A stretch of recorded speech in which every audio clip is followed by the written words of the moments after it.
Ravan Pahadi is a small temple cave, integrating a spiritual message and the artistic means used to achieve it.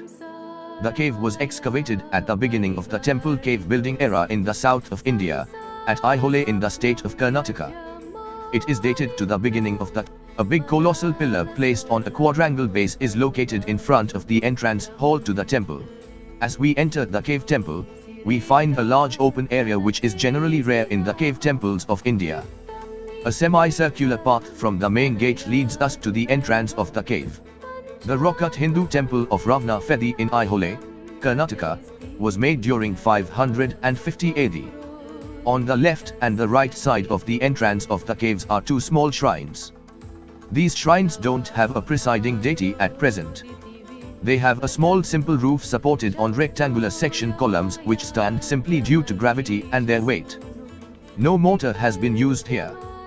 There is another temple on the right side, away from the main entrance, which also looks similar.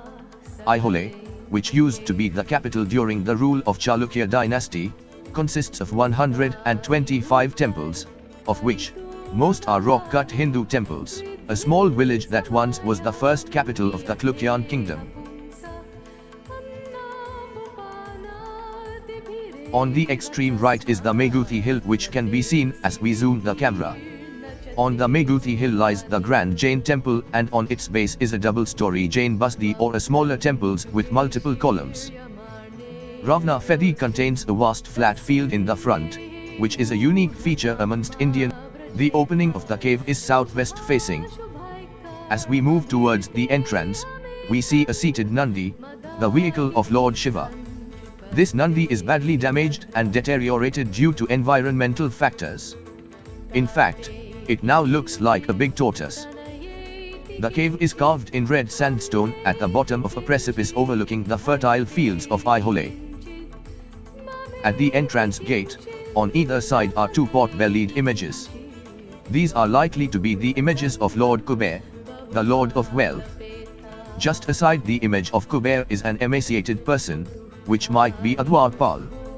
Below the Kuber image is a small sculpture of a person trying to lift Kuber. On the right is a small and a simple temple with a small mandapa and a grigraha. It is supported on 4 square section sandstone columns. The roof is a hut-type roof and very simple in design. And the cave is located on a platform, and a number of stairs need to be covered in order to reach the cave.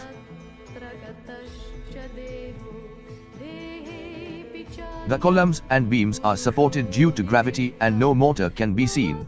The cave is dedicated to the god Shiva, and the spiritual being of the cave is presented as a journey of familiarization and transformation that the believer undergoes on the way to the god and his inner self. While climbing to the cave, the believer absorbs the sun's radiance and becomes filled with light in preparation for the cave's darkness. On the lintel of the main entrance gate are the images of the pros or the kings who might have ordered the construction of the Ravan Pahadi temple. Their headgear gives impression of the Gupta or the Maurya period. However, the temples are definitely of that era. Moving towards the smaller temple on the right side, this temple is almost a similar replica of the temple on the left. This shrine seems to have been renovated with new columns being added to it.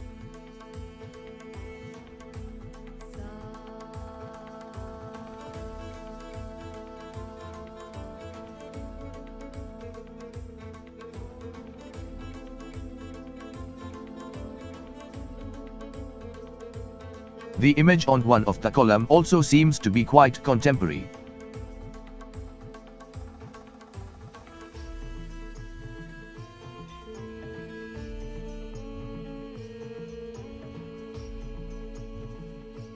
There is no deity in this shrine too. It's empty. It is clear that no puja or worship is being offered at either of the temples. This temple does not have the images of the princes or the kings, as is the case for the temple on the right side.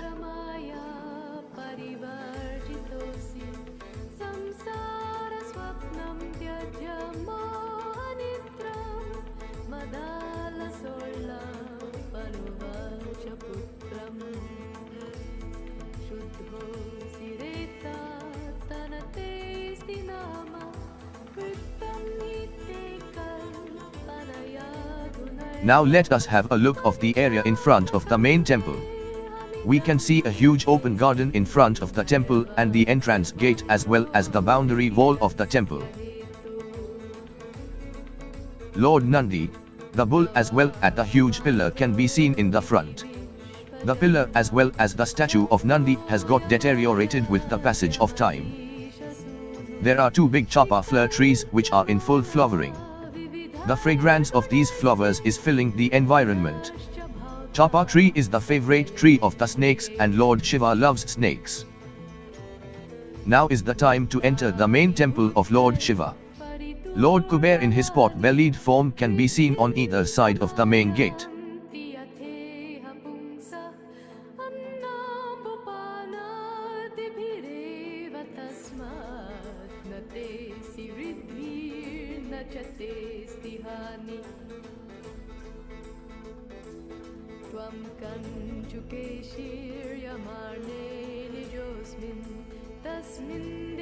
The steps to the entrance have also deteriorated. The steps do not have a smooth finish. This indicates that very few people come and visit the temple. Temples which see a large number of people, their steps become invariably smooth due to the movement of the people on the stone steps. The Griva Mandapa cave has 4 stone pillars carved out from the mountain rock and are an integral part of the mountain. On either side of the columns are statues of various deities.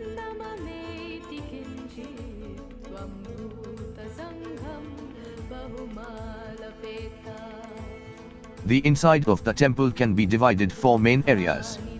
The first are immediately in the front can be called the Mandapa. The areas in the extreme far away and opposite the gate is the Griva Mandapa. Griva Mandapa has the main deity that is Lord Shiva in the form of a Shiva Lingam. In the center of the main mandapa is a lotus flower engraved at the center of the main hall.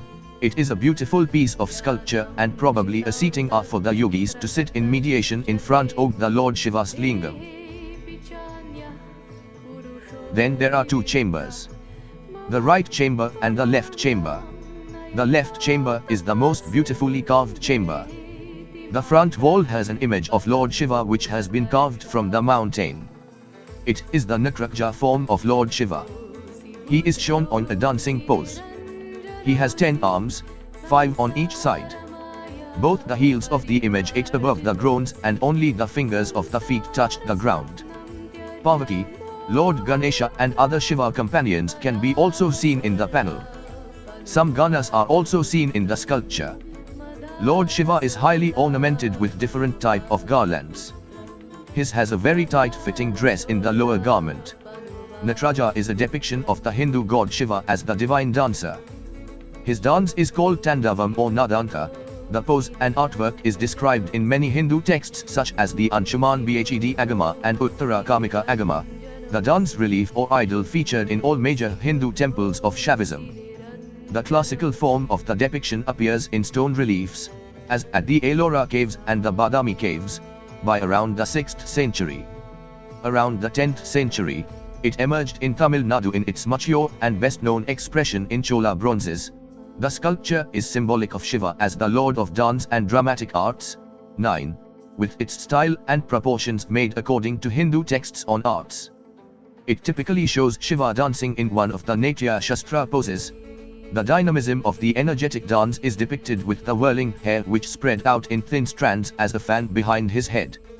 The details in the Nataraja artwork have been variously interpreted by Indian scholars since the 12th century for its symbolic meaning and theological essence. Nataraja is a well-known sculptural symbol in India and popularly used as a symbol of Indian culture, in particular as one of the finest illustrations of Hindu art.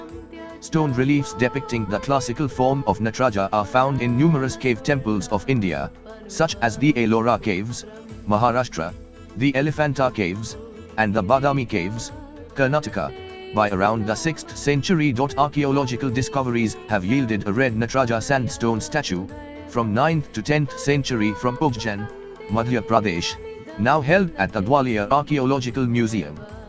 Similarly, Nataraja artwork has been found in archaeological sites in the Himalayan region such as Kashmir, albeit with somewhat different dance pose and iconography, such as just 2 arms or with 8 arms.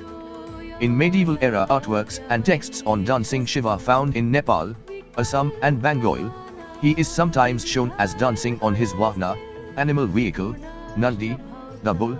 Further, he is regionally known as Nateshwara. Nataraja artwork has also been discovered in Gujarat, Kerala and Andhra Pradesh. The oldest freestanding stone sculptures of Nataraja were built by Chola Queen Sambhiyan Mahadevi.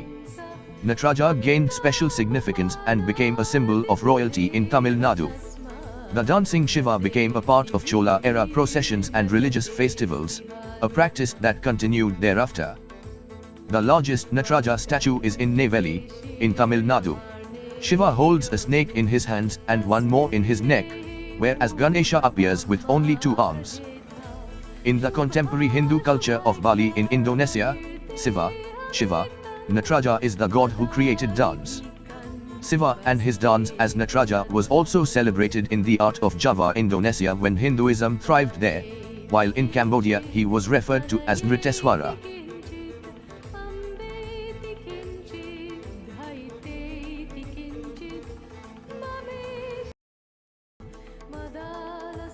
The concept of the Saptamatrikas or 7 mothers have existed since the Indus Valley civilization. Seals have been found with 7 feminine deities. By the 5th century they came to be called as tantric goddesses. Their sculptural representation in the 1st to 3rd century happened in stone.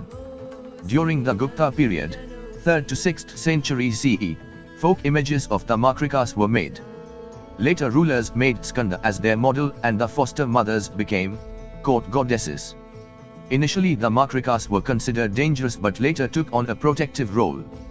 They are mostly depicted in Lalitasana posture. According to a legend, the Makrikas were created to assist Lord Shiva in a battle against Andhaksura as per the Isanasiv Gurudev Paddhati. The Makrikas are the powers of the associated Devas. In Shaktism they are believed to have assisted the Devi in her fight against demons like Raktabija.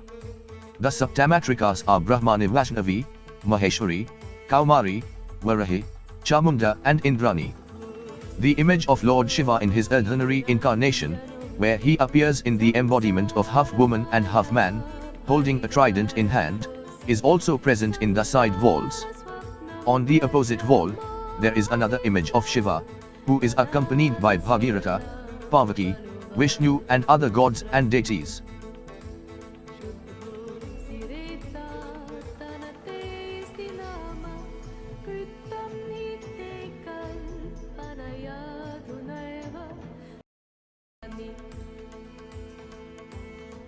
The roof ceiling is beautifully decorated. Beautiful paint has also been used here. However, with time, the colors have been lost. One interesting image on the roof ceiling is the image of a male and a female figure. Their upper body is normal as that of a male and a female, but their lower part is that of a peacock.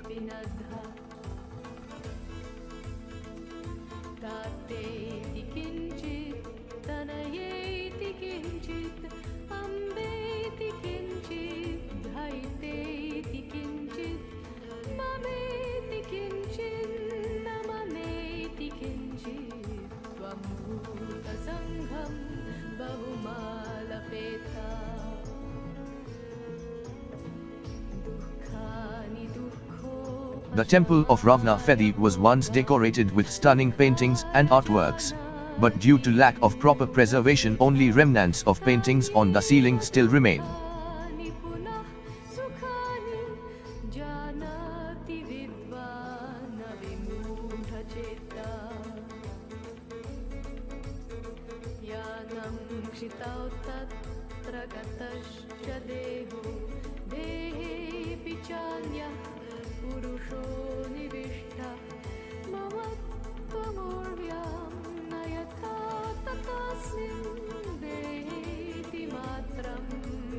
The ceiling is decorated with a big carved lotus that is intricately detailed. There are also remains of paintings in the ceiling. The Ardhanarishvara is a composite form of the Hindu deities Shiva and Parvati, the latter being known as Devi, Shakti and Uma. Ardhanarishvara is depicted as half male and half female, equally split down the middle. The right half is usually the male Shiva, illustrating his traditional attributes. The earliest Ardhanarishvara images are dated to the Kushan period, starting from the 1st century CE. Its iconography evolved and was perfected in the Gupta era. The Puranas and various iconographic treatises write about the mythology and iconography of Ardhanarishvara. Ardhanarishvara remains a popular iconographic form found in most Shiva temples throughout India, though very few temples are dedicated to this deity.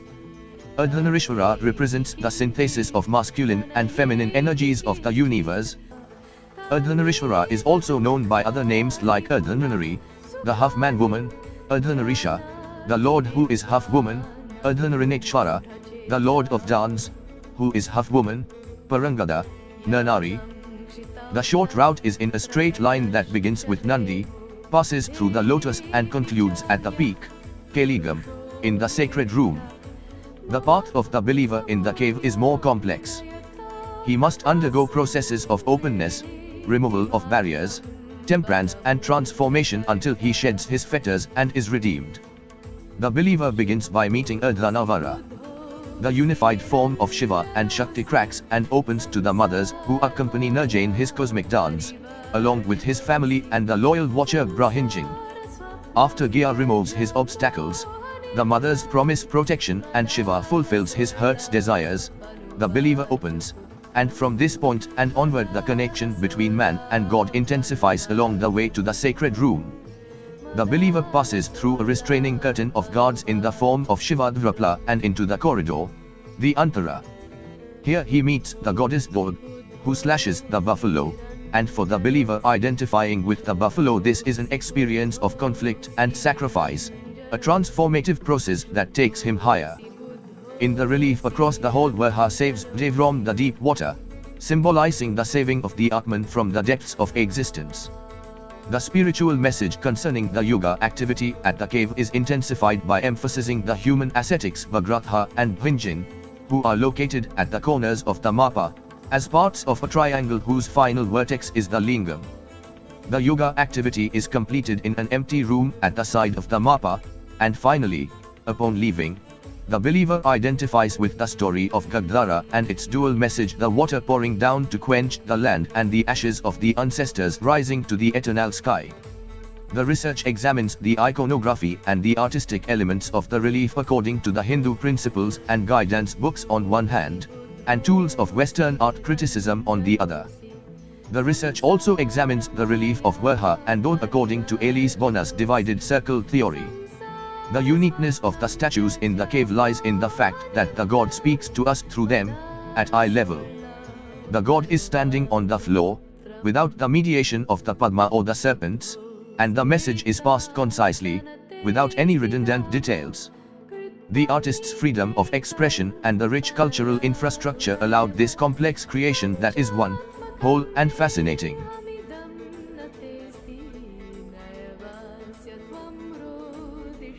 After taking the Matsya, fish, avatar and Kurma, tortoise, avatar, Lord Vishnu transformed into a boat to save Mother Earth from drowning in the cosmic ocean. Therefore, he took his third avatar, Varaha, to protect the planet Earth from a demon named Hiranyaksha, who had stolen the planet. Hiranyaksha was an asura, who was a Dwarpala or gatekeeper of Lord Vishnu's abode, Vaikuntha, in his previous birth. The Sanat Kumaras cursed him and his brother for not allowing them to meet Sri Vishnu. The four Kumaras pleaded the two brothers to let them step inside, but Vijaya and Jay arrogantly refused them permission. However, after getting cursed, when Vijaya and Jay urged the Sanat Kumaras to show mercy, they were told that they would attain moksha only after getting killed at the hands of Lord Vishnu in their future births. Thus, by doing so, that made them realize that one must not misuse their powers. Vijaya and Jay were proud of the fact that they were the gatekeepers of Lord Vishnu. Hence, they believed that they had the right to deny anyone permission to enter Vaikuntha. Therefore, Vijaya was born, and Hiranyaksha and Jay took birth as Hiranyakashipu. The two brothers created havoc in the three worlds, Deva Loka, Prithvi Loka and Patal Loka. They grew so greedy that they wanted to become more powerful than the gods. Varaha, Sanskrit, Bo, third of the 10 incarnations, avatars, of the Hindu god Vishnu. When a demon named Hiranyaksha dragged the earth to the bottom of the sea, Vishnu took the form of a boar in order to rescue it. They fought for 1,000 years. Then Varaha slew the demon and raised the earth out of the water with his tusks. The myth reflects an earlier creation legend of Prajapati, Brahma, who assumed the shape of a boar in order to lift the earth up out of the primeval waters. In painting and sculpture, Varaha is represented either in full animal form or with the head of a boar and the body of a man. Completely zoomorphic sculptures show him as a colossal boar with the earth, personified as the dark-hued goddess Bhumi Devi, clinging to one of his tusks. As half human, half animal, he is often shown standing with one leg bent supporting Bhumi Devi, whose expression, according to Indian canons of representation, should express both shyness and joy.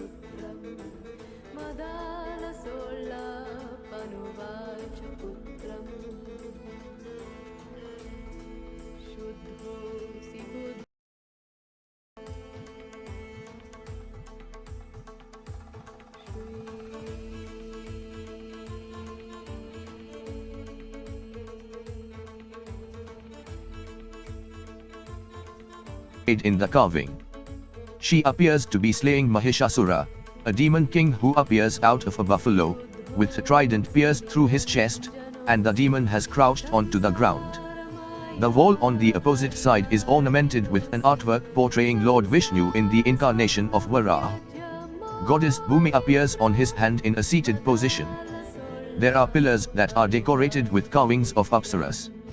On the ceiling, there are 3 circles that contain carvings of Lord Indra, a lotus, and Lord Vishnu as well as Garuda.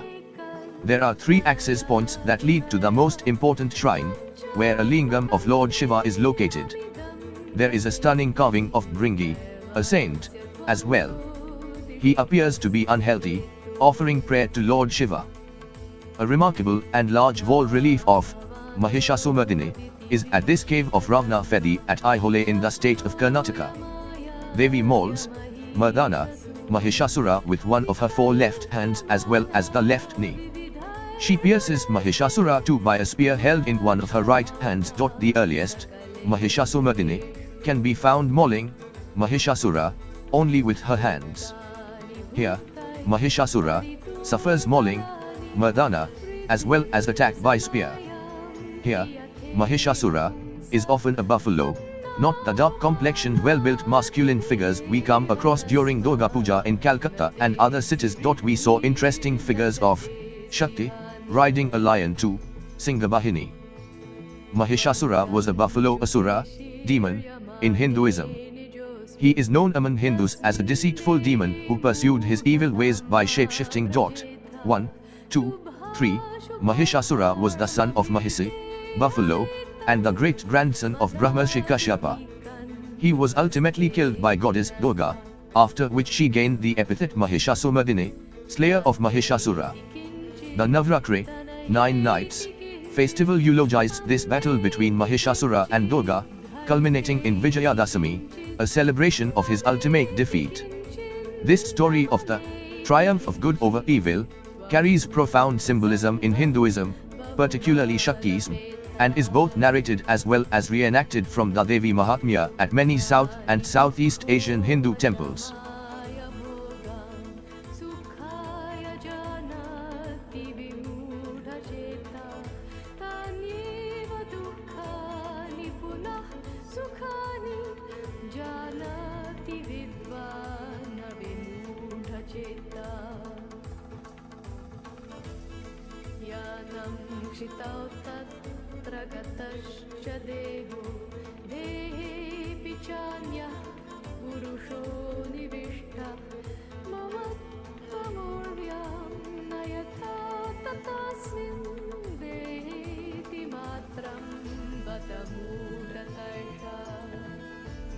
The right chamber is an empty cave without any images or statues or sculptures.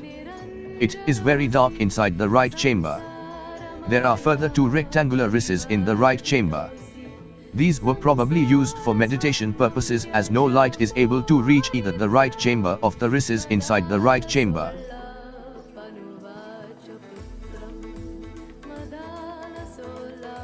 The roof ceiling is beautifully decorated. Beautiful paint has also been used here. However, with time, the colors have been lost.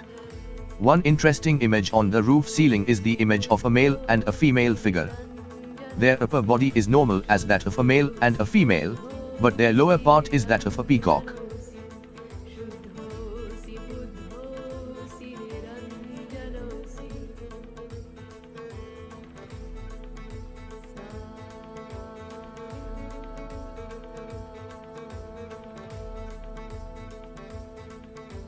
Similarly, there are other images on the roof ceiling where the top portions is that of an elephant and the lower portion is that of a peacock.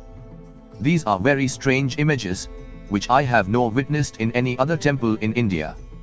May I have missed them at other places.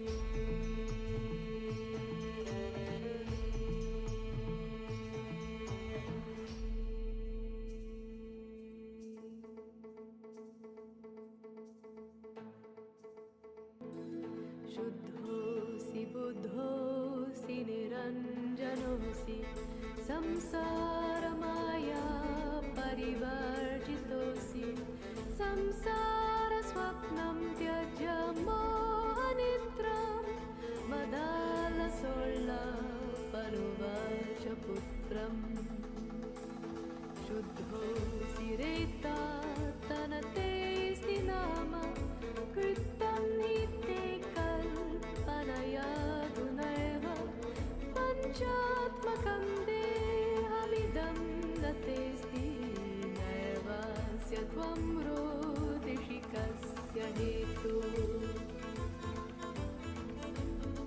न वा भवान् रोदिति विश्वजन्मा शब्दोऽयमायाद्यमहीशसूनुं विकल्प्यमाना विविधैर्गुणैस्ते. If you liked the video, kindly share among your colleagues and friends. This shall be my reward. Thanks a lot for watching.